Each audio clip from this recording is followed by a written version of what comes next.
बिस्मिल्लाहिर्रहमानिर्रहीम। तो आज हम हाजिर हैं बाय पार्ट ग्राफ के साथ। By part graph, if the vertex set of a graph G can be split into two disjoint sets A and B। किराए के ग्राफ की जो वर्टेक्सेस हैं, वर्टेक्सेस मतलब पॉइंट्स है, हम उनको दो ऐसे डिसजॉइंट में तोड़ सकें, मतलब स्प्लिट तोड़ सकें। जो दो सेट्स बनेंगे, एक तो बनेगा A और एक बनेगा B, so that each edge of G joins a vertex of A and a vertex B. Then G is a bipart graph. Bipartite graph को प्रूव करने के लिए उसके पास दो कंडीशन होती हैं। जो सारे के सारे वर्टेक्सेस हैं, अगर हम उनको यूनियन करें, टू डिसजॉइंट सेट्स की अगर हम यूनियन करें तो सारे वर्टेक्स उसमें आ जाएं। अगर दो जो स्प्लिट जो है ना, टू डिसजॉइंट सेट्स, अगर हम उनकी इंटरसेक्शन करें तो हमारे पास खाली सेट आ जाए। तो ये दो प्रॉपर्टीज होती हैं इसको प्रूव करने के लिए। तो ग्राफ के थ्रू आपको मज़ीद बेहतर समझ आएगा। देखें, ये एक ग्राफ है, ठीक है, और ये देखें ये ग्राफ है, इसकी पॉइंट्स हैं। तो ये हमारे पास 1 वर्टेक्स, ये 2 वर्टेक्स और 3 वर्टेक्स, ये 4 वर्टेक्स। अच्छा, जो वर्टेक्स होते हैं वो पॉइंट होते हैं, जैसे कि ये पॉइंट ग्राफ थ्योरी में इसे वर्टेक्स या नोड बोला जाता है। इस पॉइंट को भी अगर देखें आप, पॉइंट है ये, ठीक है, तो इस पॉइंट को भी हम वैसे पॉइंट बोलते हैं लेकिन ग्राफ थ्योरी में वर्टेक्स बोलते हैं या नोड बोलते हैं। ये 3rd वर्टेक्स, ये 4 वर्टेक्स। अब क्या करेंगे हम, अगर ये चारों वर्टेक्स के ऐसे दो डिसजॉइंट सेट बनाएं कि उनको वो ओवरलैपिंग भी ना हो, और अगर हम उनकी यूनियन करें तो सारे के सारे वर्टेक्स उसमें आ जाएं। अगर ऐसे इन चारों वर्टेक्स के हम सेट बनाएं, उनकी हम इंटरसेक्शन करें तो खाली सेट आए। तो सबसे पहले डिसजॉइंट सेट कैसे होते हैं मैं आपको एग्जांपल दे देता हूं। अब जैसे कि देखिए A B और ये हो गया B और ये हो गया C और D। अब देखें इसका और इसका आपस में कोई कनेक्शन है, अगर कोई कॉमन एलिमेंट होते तो हम कहते ओवरलैपिंग सेट। अगर देखें A यहाँ भी नहीं है, B इसमें भी नहीं है, तो ये डिसजॉइंट सेट बन गए। ठीक, क्या बन गए, हमारे डिसजॉइंट सेट्स बन गए। अब ओवरलैपिंग सेट क्या होते हैं, जैसे कि अब दूसरा सेट है A B, ठीक है, और मैं इसमें सेकंड सेट में लिख लेता हूँ B C, ठीक है। तो देखें इनमें कोई कॉमन एलिमेंट है, A तो नहीं है लेकिन B है, तो ये हमारे ओवरलैपिंग सेट कहलाएंगे। ये हमारा क्या कहलाएगा, डिसजॉइंट सेट, और ये हमारा ओवरलैपिंग सेट। लेकिन ये डिसजॉइंट सेट है, ठीक है, लेकिन इसमें एक और कंडीशन भी है कि वो कंडीशन क्या है कि अगर आप जो सेट बनाएंगे, जैसे कि मैं ये बना रहा हूँ, एक सेट बना रहा हूँ A, ठीक है, ये A सेट बना रहा हूँ। अब जो आप पहला सेट, पहली वर्टेक्स लिखेंगे तो सेकंड जो वर्टेक्स लिखेंगे उसकी एडजेसेंट ना हो। जैसे कि ये मैंने 1 वर्टेक्स लिखी, तो उसकी एडजेसेंट वर्टेक्स आप इसमें नहीं लिख सकते।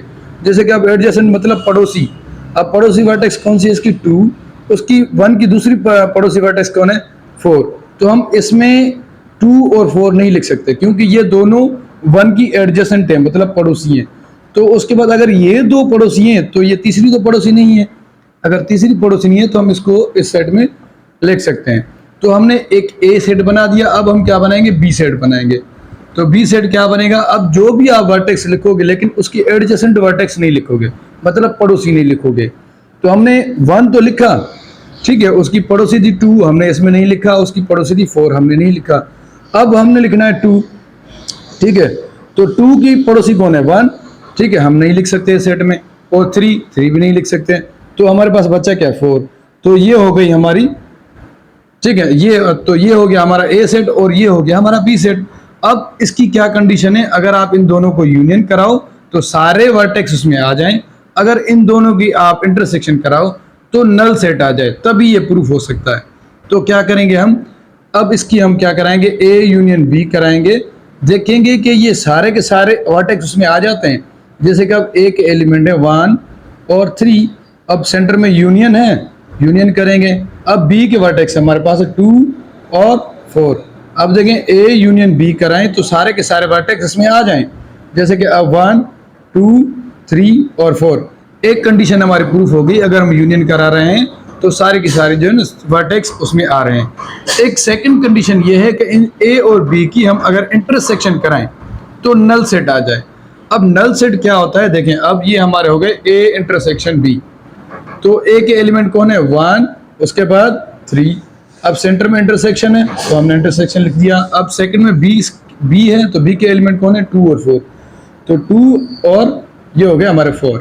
तो अब इन दोनों की इंटरसेक्शन कराएं तो हमारे पास क्या आ जाए, नल सेट आ जाए। अब इंटरसेक्शन में क्या होता है कि कॉमन एलिमेंट हमारे आंसर होते हैं। कॉमन मतलब एक जैसे जो इधर भी हो उधर भी हो। तो देखिए 1 कॉमन है, यहाँ 2 है, इसके बाद 3, यहाँ 4 है, तो कोई भी कॉमन एलिमेंट नहीं है। इसका मतलब हमारे पास क्या आ जाएगा, ये नल सेट जवाब आ जाएगा। तो ये हमारा क्या बन गया, प्रूफ हो गया, एक कंडीशन यूनियन, एक कंडीशन इंटरसेक्शन। ये 2 कंडीशंस प्रूफ हो जाती हैं तो आपका बाय पार्ट ग्राफ कहलाएगा। अब अगर काफ़ी सारी बुक्स में ऐसे भी लिखा जाता है कि जैसे अब ये लिखा मैंने, ये लिखा, ये 1, ठीक है, उसके बाद आ गया 2, उसके बाद ये 3 और ये आ गया हमारे पास 4।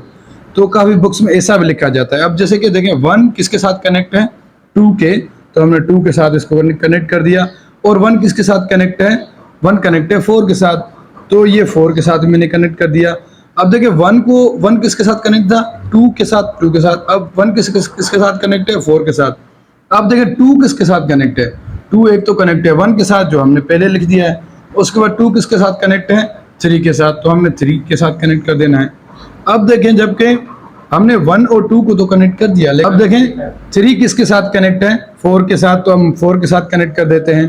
अब 3 और किसके साथ कनेक्ट है, 2 के साथ कनेक्ट है, तो 3 ऑलरेडी 2 के साथ कनेक्ट है।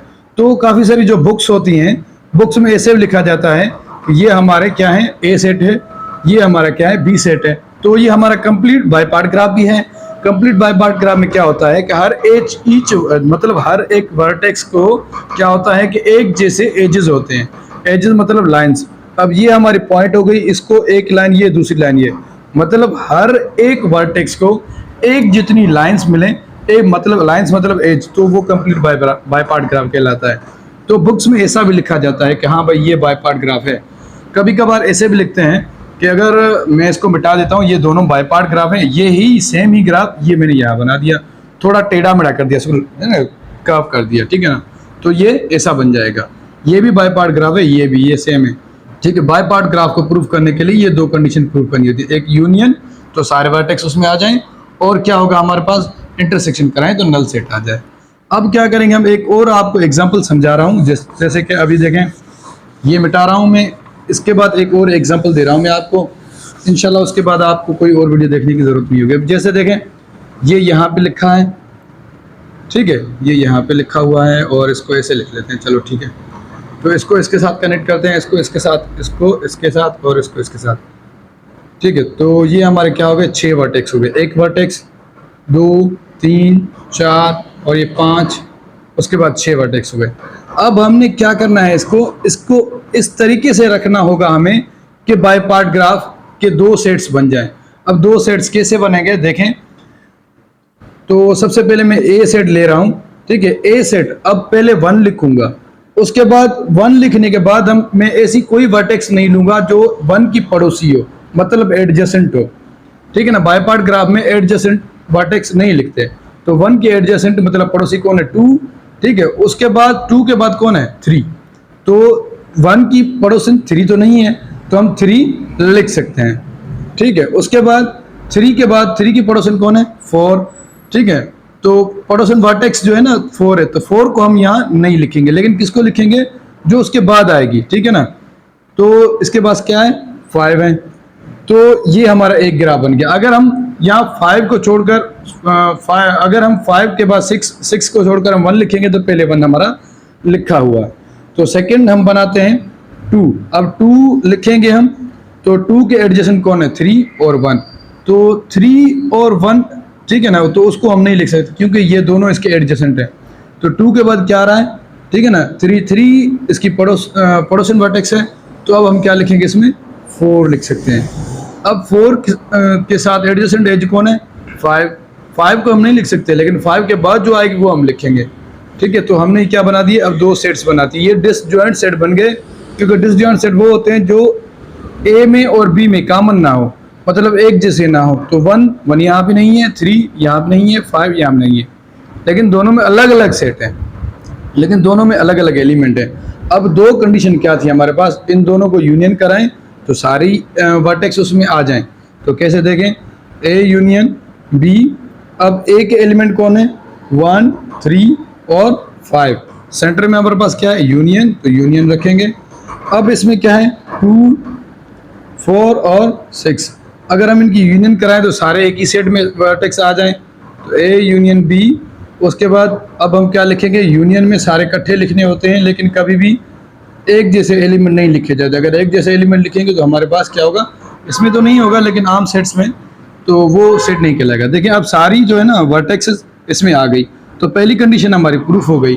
अब क्या करेंगे हम, अगर इन दो की हम यूनियन की तो कंडीशन ये है कि सारे वर्टेक्स आ जाए। अगर इन दो की हम क्या करेंगे, इंटरसेक्शन कराएं तो वो नल सेट आ जाए। ठीक है, अब नल सेट कैसे देखें, अब जैसे कि ये ए इंटरसेक्शन बी, ठीक है, तो ए के एलिमेंट कौन से हैं, 1 3 5, तो 1 3 और 5। अब सेंटर में हमारे पास क्या है, इंटरसेक्शन, तो इंटरसेक्शन। उसके बाद बी के एलिमेंट कौन है, 2 4 6, तो 2 4 और 6, तो ए इंटरसेक्शन बी। अब इंटरसेक्शन का मतलब ये होता है कि जो कॉमन एलिमेंट हो, मतलब एक जैसे एलिमेंट हो, वो हमारा आंसर होता है। तो देखते हैं कॉमन कौन है, 1 यहाँ नहीं है, कॉमन नहीं है, एक जैसा नहीं है, 3 भी नहीं है, 5 भी नहीं है। इसका मतलब अगर कोई कॉमन एलिमेंट ना हो तो खाली सेट। तो इसकी दो कंडीशन थी, उसकी यूनियन कराओ वर्टेक्स की तो सारे वर्टेक्स आ जाएं, और अगर इंटरसेक्शन कराओ तो खाली आ जाए सेट। तो ये दोनों कंडीशन प्रूफ हो गई। इसका मतलब ये है कि ये हमारा क्या है, बाय पार्ट ग्राफ है। उसके बाद इसको भी थोड़ा टेढ़ा मेढ़ा करके लिखते हैं, जैसे बुक्स में लिखते हैं। तो इसको मैं मिटा रहा हूँ, ठीक है, तो इसको मैं यहाँ से मिटा रहा हूँ। लेकिन अब देखें, इसको हम लिख लेते हैं जैसे ये, इसी ग्राफ को हम इस तरीके से लिखते हैं। तो 1 2 और उसके बाद ये 3, ठीक है, ये 4 वर्टेक्स, उसके बाद ये 5 वर्टेक्स, उसके बाद 6 वर्टेक्स। तो ये बुक्स में कैसे लिखा होता है तो वो मैं आपको समझा रहा हूँ। जैसे कि 1 की जो एडजेसेंट एज है 2 है, तो इसको 2 के साथ कनेक्ट कर रहे हैं, और 1 की एडजेसेंट एज क्या है, 6 है, तो 1 की एडजेसेंट एज 6 है, तो हम इसको 6 के साथ कनेक्ट कर रहे हैं। अब बचा हमारे पास क्या, 2 की एडजेसेंट कौन है, 3, तो 2 को 3 के साथ कनेक्ट करेंगे। ठीक है, जैसे बुक्स में अक्सर लिखा होता है ये वही है। तो देखिए 2 की 3, तो 3 भी हमने लिख लिया। अब 3 की एडजेसेंट कौन है, 4, तो क्या करेंगे हम, इसको इसके साथ कनेक्ट कर देंगे। अब 4 की एडजेसेंट कौन है, 5, तो 5 के साथ इसको कनेक्ट कर देते हैं। और 5 की एडजेसेंट कौन है, 6, तो इसको इसके साथ कनेक्ट कर देते हैं। ठीक है, तो एक तो ये by part complete by part graph बन गया। अब ये और ये ग्राफ एक ही है, ठीक है ना, ये ग्राफ और ये ग्राफ एक ही है, लेकिन ये कंप्लीट बाय पार्ट ग्राफ है। ठीक है, तो अब बुक्स में काफ़ी सारे ऐसे भी लिखा होता है, ठीक है ना, ये और ये ऐसे दो ग्राफ लिखे होते हैं। ठीक है ना, ये हमारा क्या हो गया, कंप्लीट बाय पार्ट ग्राफ भी है, बाय पार्ट ग्राफ भी है। अब इसकी ज़्यादा डिटेल में नहीं जाते, लेकिन समझाने के लिए मैंने बुक्स का थोड़ा ओवरव्यू दे दिया कि ऐसे लिखते हैं बुक्स में। ठीक है, तो अब बाय पार्ट ग्राफ कौन नहीं है, आखिर में लिख रहा हूँ बाय पार्ट ग्राफ, ये मैं मिटा रहा हूँ। बाय पार्ट ग्राफ की जो नहीं है मैं उसकी एग्जांपल दे रहा हूँ। ठीक है, अब देखें हम वो ग्राफ बना रहे हैं जो बाय पार्ट नहीं है, तो इसको यहाँ ग्राफ बना देते हैं, इसको इसके साथ कनेक्ट करते हैं, इसको इसके साथ, और इस वर्टेक्स को इसके साथ। तो ये हमारा 1 vertex, 2 vertex, 3 vertex, 4 vertex, 5 vertex. तो इसकी दो कंडीशन थी, अगर हम यूनियन करें तो क्या आ जाए, सारे के सारे वर्टेक्स आ जाएं, और इंटरसेक्शन करें तो खाली सेट आ जाए। पहले सेट तो बना लें, सेट बन रहे हैं कि नहीं। अब चेक करते हैं हम कि पूरा का पूरा आप सेट बना रहे हैं, हम ए सेट बना रहे हैं। अब कंडीशन क्या थी कि अगर आप 1 लिखेंगे तो उसके एडजेसेंट उसमें नहीं लिखेंगे। ठीक है, तो 1 लिख लिया हमने। 1 के एडजेसेंट कौन है, 2 और 5, तो हमने 2 और 5 यहाँ नहीं लिखने। उसके बाद अगर हम 1 के बाद 2 और 5 नहीं लिख रहे तो 3 लिख सकते हैं, 3 लिख लिए अब हमने। अब देखिए 3 के बाद 4 है, ठीक है, 3 की एडजेसेंट कौन है, 4 और 2, तो 4 और 2 तो इसमें नहीं लिख सकते, लेकिन 5 लिख सकते हैं। अगर 5 लिखेंगे तो एडजेसेंट एज 1 है, तो 1 तो पहले से लिखी हुई है। ठीक, मतलब हमारा सेट ही नहीं बन रहा। अगर आपने लिखना हो तो एडजेसेंट एज नहीं लिखते, लेकिन यहाँ 5 लिखें तो इसकी एडजेसेंट एज 1 है, तो ये हमारा क्या कहलाएगा, बाय पार्ट ग्राफ नहीं कहलाएगा। अमूमन जो ऑड में होते हैं वर्टेक्स वो बाय पार्ट ग्राफ नहीं होते, लेकिन कभी कभार ऐसे होता है कि ये हो गया, ये और ये देखें, ये इसके साथ कनेक्ट हो गया, ठीक है, ये इसके साथ कनेक्ट हो गया, ये इसके साथ, ये इसके साथ, ये 1 एज हो गई, ये 2 और ये 3 और ये 4, सॉरी ये हो गई 4 और ये हो गई 5। ठीक है, ये 1 वर्टेक्स, ये 2 वर्टेक्स, ये 3 वर्टेक्स, ये 4 वर्टेक्स, ये 5 वर्टेक्स। लेकिन कहने का मतलब ये है कि ये बाय पार्ट ग्राफ है, ऑड है, ठीक है ना, बाय पार्ट ग्राफ है। अब कैसे बाय पार्ट ग्राफ है देखें, अब हम इसके दो सेट्स बनाएंगे तो बन जाएंगे ना 1, ठीक है, उसकी एडजेसेंट एज कौन है 2, तो 2 तो हम नहीं लिख सकते, इसको यहीं बना लेते हैं, ठीक है, इस ग्राफ की हम यहाँ कंडीशन लिख लेते हैं। 1 लिखेंगे लेकिन उसकी एडजेसेंट एज नहीं लिख सकते, तो क्या लिख सकते हैं 3, ठीक है। उसके बाद 3 की एडजेसेंट एज तो हम नहीं लिख सकते, लेकिन क्या लिख सकते हैं, ठीक है, 3 की एडजेसेंट एज तो हम नहीं लिख सकते, लेकिन उसके बाद आने वाली एज क्या है हमारे पास 5 है, ठीक है। तो ए सेट हमने बना लिया। अब हम क्या करेंगे 2, ठीक है, अब 2 लिखेंगे तो एडजेसेंट एज 1 है और उसके बाद 3 है, तो 2 एडजेसेंट तो हम नहीं लिख सकते, लेकिन ये 5 लिख लिया। तो ये भी हमारा क्या हो गया, बाय पार्ट ग्राफ बन गया, क्योंकि इसके दो डिसजॉइंट सेट्स बन गए। अगर हम इनकी यूनियन कराएंगे तो सारे के सारे एलिमेंट हमारे जवाब में आ जाएंगे।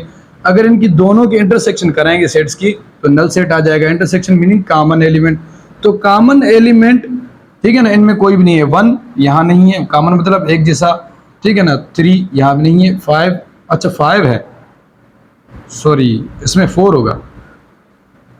तो देखिए ये हमारी जो कंडीशन थी ये प्रूफ हो गई कि दो सेट्स हमने ए और बी बना लिए। अब ए और बी बना लिए, अब दो कंडीशन ये होती है कि यूनियन कराएं तो सारे एलिमेंट आपके जवाब में आ जाएं, आंसर में आ जाएं।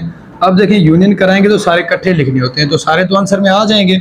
उसके बाद इंटरसेक्शन कराएंगे तो हमारा नल सेट आ जाए। इंटरसेक्शन मीनिंग होती है कॉमन, जो कॉमन होते हैं वही हमारा जवाब होता है। तो देखिए कॉमन इसमें कोई है, मतलब एक जैसा 1 यहाँ है, 2 3 यहाँ है, तो यहाँ 4 है या 5, तो मतलब ये हमारी दोनों कंडीशन को प्रूफ कर रहा है, तो हम इसे कह सकते हैं ये हमारा बाय पार्ट ग्राफ है। तो बुक्स में ऐसे लिखा होता है, ठीक है ना, ऐसे एक ये दो ग्राफ लिखे होते हैं, ठीक है। तो इस तरीके से बुक्स में प्रेजेंट किया जाता है इसको, और इसको इसके साथ प्रेजेंट किया जाए, लेकिन ये बाय पार्ट ग्राफ नहीं है, ये बाय पार्ट ग्राफ है। तो समझ लें कैसे कैसे ग्राफ होते हैं। आपको एडजेसेंट नहीं लिखने होते, दो सेट्स बना गए तो समझ जाएं वो ग्राफ हो जाएगा। अगर दो डिसजॉइंट सेट नहीं बन रहे तो समझ जाएं वो बाय पार्ट ग्राफ नहीं होगा। उम्मीद है आप समझ गए होंगे। मिलते हैं अगली वीडियो में। अल्लाह हाफिज़।